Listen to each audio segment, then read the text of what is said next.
Fala galera, Dizascaf, Douglas Gonçalves por aqui para mais um vídeo de uma série que nós estamos fazendo sobre falsos profetas, sobre falsos líderes. É uma série de um tema muito importante que nós precisamos nos debruçar nas escrituras para pensar sobre ele.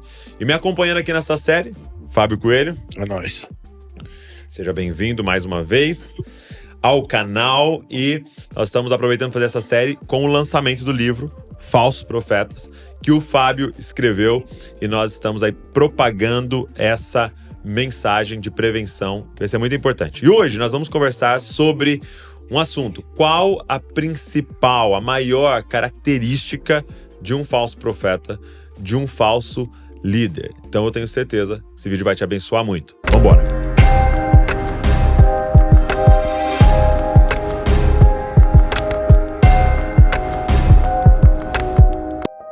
Fábio, então, se a gente pudesse, assim, nesse vídeo, porque a gente quer gastar alguns minutos, né? Vamos lá.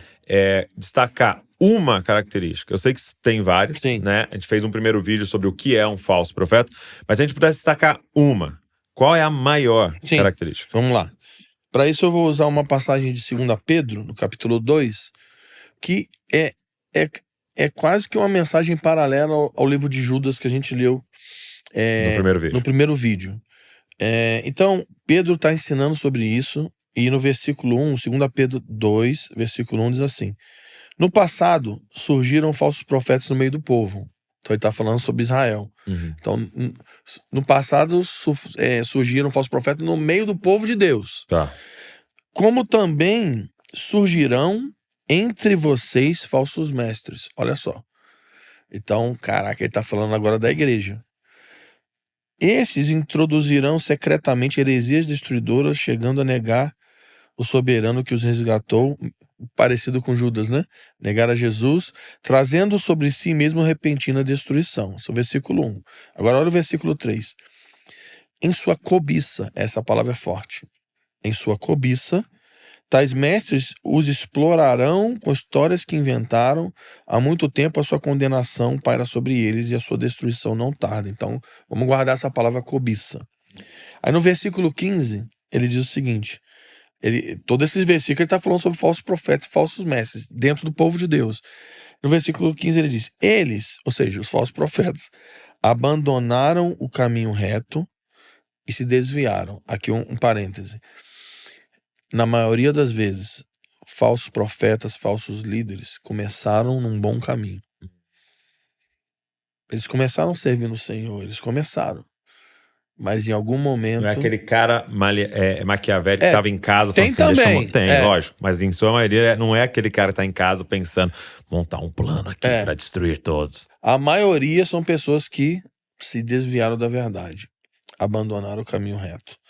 E aí ele diz o seguinte... Vou ler de novo, versículo 15. Eles abandonaram o caminho reto e se desviaram, seguindo o caminho de Balaão. Filho de Beor, que Puxou um Balaão aí. Amou o salário da justiça. Então, ele tá afirmando que Balaão, ele é o padrão de comportamento de um falso profeta. E ele está dizendo que os falsos profetas que estavam, os falsos mestres, os falsos irmãos, os falsos líderes, que estavam causando estrago na igreja no século I, lembrando sempre, isso não é um assunto novo, isso não começou no Brasil, não começou nos Estados Unidos, está rolando desde lá do século I, da igreja apostólica. Ele está dizendo que eles se comportavam como Balaão. Então tem 2 palavras aqui que são fortes. Número 1, cobiça, e salário. Então, que é na verdade a mesma coisa. Então, a principal característica de um falso profeta é a cobiça. Ok. Porque, vamos analisar Balaão, números 22, 23, 24 e até o 25, vai falar sobre o ministério de Balaão. Quem era Balaão? Balaão era um profeta que aparece do nada na Bíblia. Israel, o povo de Israel, Deus tira ele do Egito, eles estão naquela travessia no deserto. Então um rei muito endemoniado manda os emissários até Balaão para contratar o serviço de Balaão para ele amaldiçoar Israel, porque estava com medo. Ele sabia o que Deus tinha feito no Egito. Ouviu as histórias? Ouviu as histórias, esses caras vão chegar aqui. Então ele contrata um vamos dizer assim, um profeta para lutar, olha só, de forma mística contra um Interessante. povo que ele sabia que tinha sido liberto de forma sobrenatural pelas mãos de um Deus invisível. Então ele não é tão assim ignorante assim. Uhum. E aí esse rei chama Balaão, então Balaão se apresenta e aí, Douglas, essa passagem me apavora, porque vai dizer o seguinte: e Deus apareceu para Balaão Uhum. e falou com Balaão. Aí depois diz que Balaão tem visões de Deus. Depois vai dizer que Balaão tem visões de anjos. Uhum. O texto diz que Deus colocava palavras na boca de Balaão e ele profetizava. Então ele conhecia a voz de Deus, conhecia a presença de Deus, tinha olhos abertos para o invisível, se relacionava com anjos e profetizava as E palavras. Deus fez até um animal falar com Pô, ele. mano, imagina. Ele ouviu uma mula falando com ele. Ele não era um Sim. charlatão, entende? Ele não tava, Deus me disse, não disse nada, Não. né? Eu tive uma visão e não teve nada. Era tudo real, né? Tanto que tem uma passagem que é fortíssima, que ele está no meio da profecia e ele profetiza sobre Cristo. Ele diz: vejo de longe, não de agora, a estrela de Jacó que está vindo para destruir os seus inimigos. Dentro das profecias messiânicas das Escrituras, tem uma profecia messiânica que quem profetizou foi Balaão, o falso profeta, que lá na frente Deus manda Moisés matar ele, porque ele era um falso profeta. Agora olha que loucura. Esse cara conhecia a voz de Deus, profetizava as palavras de Deus, nunca errou uma profecia. Todas as profecias de Balaão se cumpriram. E, inclusive, tem uma frase que a pastorada usa direto, que quem falou foi ele. Deus não é homem para que minta, nem filho do homem para que se arrependa. Quem falou isso? Balaão, o falso profeta. Aí você fica assim, peraí, se Deus encher a boca de Balaão com as profecias, e tudo que ele profetizou aconteceu, e tudo que ele profetizou foi baseado naquilo que ele viu na presença de Deus, e ele viu Cristo, profetizou sobre Cristo, tá, mas então por que Balaão é um falso profeta? Se ele nunca errou uma profecia. O ponto é, no versículo 7, números 22, diz o seguinte, que os emissários chegaram para ele com preço dos seus encantamentos. Uhum. Então, por que Balaão era um falso profeta? Porque ele profetizava em troca de pagamento. Cobiça. É alguém que está envolvido com a obra de Deus, não motivado para servir, mas buscando benefício próprio. Lá na frente, quando Paulo está ensinando sobre o profético, em 1 Coríntios, no capítulo 14, ele diz assim, siga o amor, por isso busca os dons, principalmente o dom da profecia. Porque aquele que ora em línguas edifica a si mesmo, mas aquele que profetiza edifica o próximo. E ele fala, siga o amor. Porque no capítulo anterior, Ele tava falando de dom. ele tá falando sobre o amor, lembra? De 1 Coríntios 13? E ele fala assim... E no 12 é dons, né? Isso é doideira, porque no 12 tá falando sobre dons, no 14 tá falando sobre dons e no 13 tá falando sobre amor. Parece que Paulo mudou de assunto, mas ele tá falando sobre a mesma coisa. Do capítulo 11 ao 14, ele tá falando sobre um protocolo profético para a igreja. E no 13, ele ensina sobre o amor. E aí ele fala o seguinte, que o amor serve, o amor doa, o amor não busca os seus próprios interesses. Então, a principal característica de um falso profeta, de um líder abusador, de um falso mestre, é alguém que tem carismas, que tem capacidades que vêm do Senhor. É alguém que está envolvido com a igreja, com a obra de Deus, mas ele está fazendo isso visando benefício próprio, pagamento. E esse pagamento... Fala. Porque só é interessante que Mateus 4 vai falar, Jesus foi pro deserto para ser tentado. E é forte isso aí, né? Exato. E aí imagina o seguinte, alguém te procura e fala assim, cara, me ajuda, tô sendo tentado. O que você imagina? Vai botar uma mulher pelada na frente dele. Exato. Vai querer roubar um banco, sendo tentado a ganhar um dinheiro ilícito ali. Aí ele fala o seguinte, primeira tentação, Transforma essas pedras em pães. Um cara que tava 40 dias de jejum, já tava no final do jejum. Só que tentação é essa, gente? Transforma essas pedras em pães. E é essa a tentação de todo líder, né? Usa os seus dons para benefício próprio. Não espera que o Senhor venha te alimentar. Usa os seus dons para benefício próprio. Essa é a tentação constante de um líder. Deus nos deu dons, presentes, que são para benefício do outro, para servir, para amar, para se doar. E toda hora a serpente vai vir falar, usa para o seu benefício. Interessante que a Bíblia diz que aquele que está servindo no ministério deve ser honrado financeiramente. E aí tem ainda para aquele que ensina dupla honra. Então, a gente não está dizendo isso. O problema a gente não está pregando contra a pessoa ser abençoada financeiramente. O problema é se o que te motiva A fazer o que você faz na missão é buscando pagamento. Sim. E não é só na área financeira, Douglas. Não. Porque um falso profeta, geralmente, ele vai aprisionar pessoas, atraindo pessoas para si mesmo, buscando pagamento em 3 áreas: dinheiro, sexo e controle emocional, poder, domínio. Lembrando que quando o Senhor dá autoridade para Adão, ele dá autoridade para dominar sobre a criação, não dá autoridade para dominar sobre outras pessoas. E esse assunto é bem complexo, mas vamos falar um pouco sobre dinheiro. Vamos frisar. A Bíblia deixa claro que aquele que está trabalhando na seara de Deus é digno de um salário, deve viver disso, ok? Mas existe uma diferença entre você ser abençoado financeiramente e você objetivamente calcular todos os passos que você faz na missão buscando ganhar dinheiro. Eu fui numa comunidade de um amigo fora do Brasil, e quando eu tive lá, ele me disse que um ministro brasileiro que mora no Brasil estava fazendo uma tour nos Estados Unidos. Ele cobrava $15 mil para pregar 1 hora. Douglas, isso é imoral. Sim.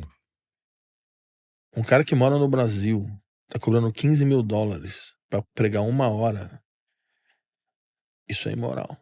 Quando Jesus fala de graça receber, de graça dar, ele tá falando sobre pregar o evangelho, expulsar demônios, profetizar, usar os dons, né? Então, isso é loucura.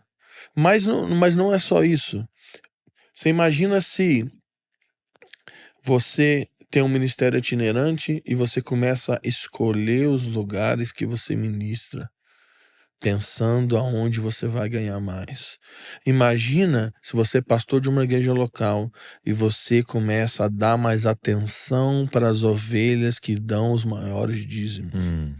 Imagina se você é alguém que é um membro de uma igreja e você começa a escolher relacionamentos baseado naquilo que você pode receber.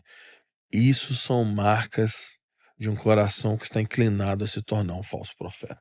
Muito forte. Tá fazendo sentido isso aí? Muito. Então, muito. dinheiro, ponto.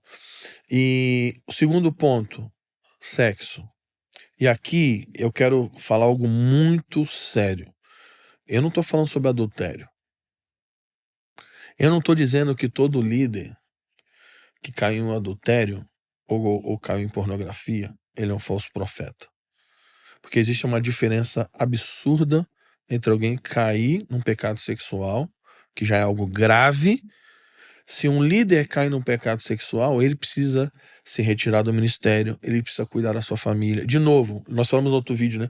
O objetivo não é restaurar o ministério da pessoa. Restaurar a pessoa, o objetivo é restaurar a pessoa. E talvez o melhor para essa pessoa é nunca mais voltar para o ministério. E tá tudo bem. Porque se a família dele está restaurada, você não vai forçar ele a estar num lugar que vai fazer ele cair.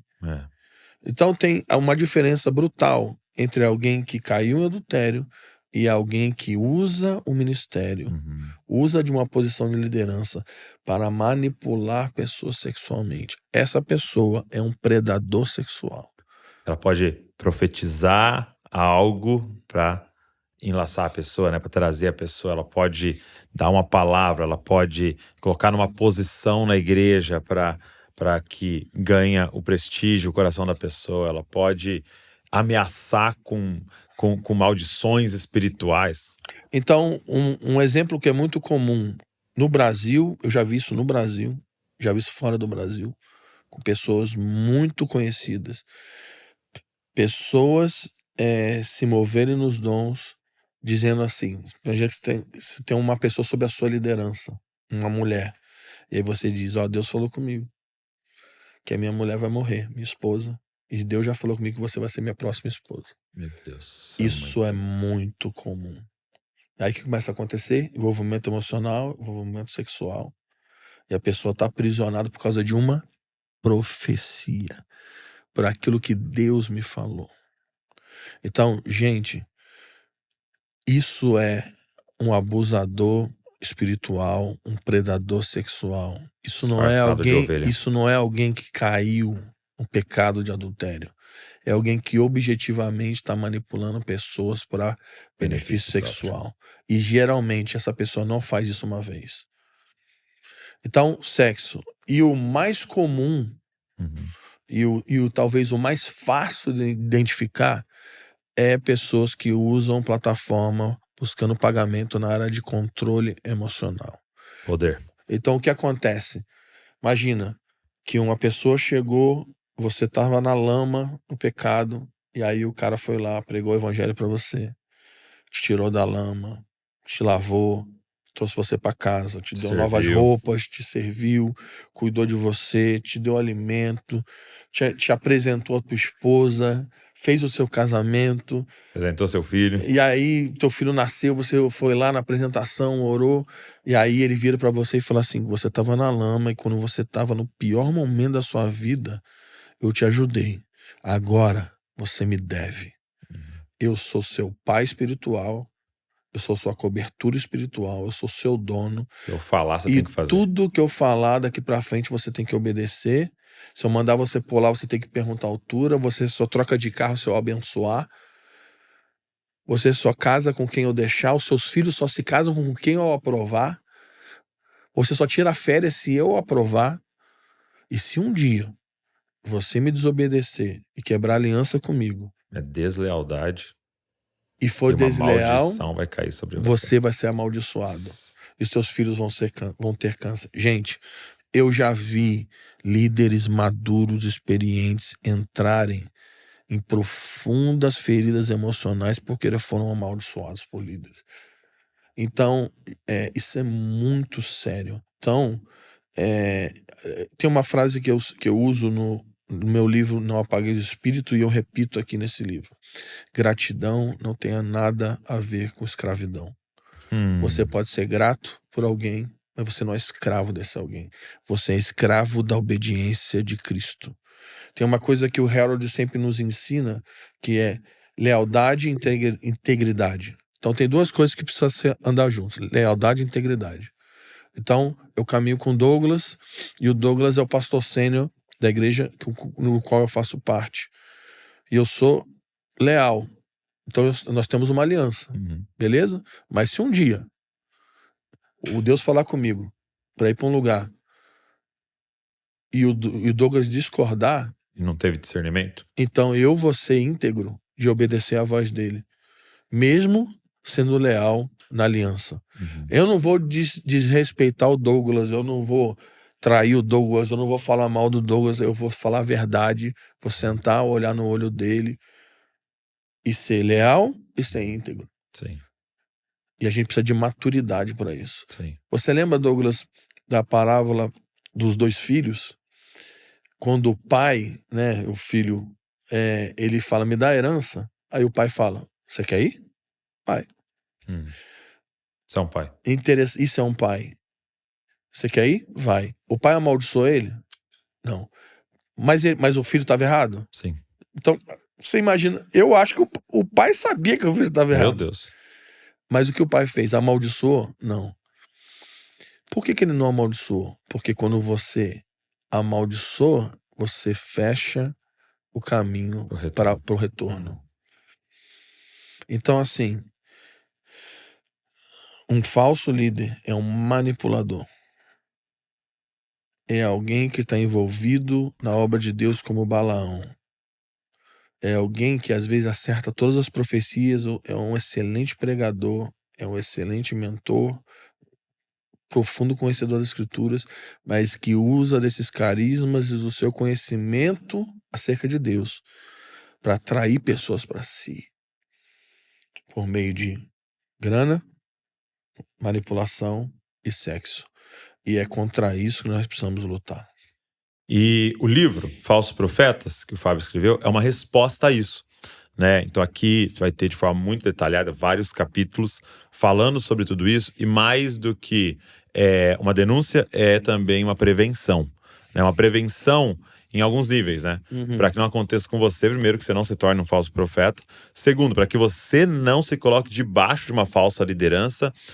E número 3, para que a gente saiba como confrontar falsos líderes. Se está acontecendo perto de você, qual é a forma bíblica de confrontar, buscando redenção, né? Como em Mateus 18 vai nos ensinar. Então, eu queria te indicar essa ferramenta para você e para que você leia em grupo.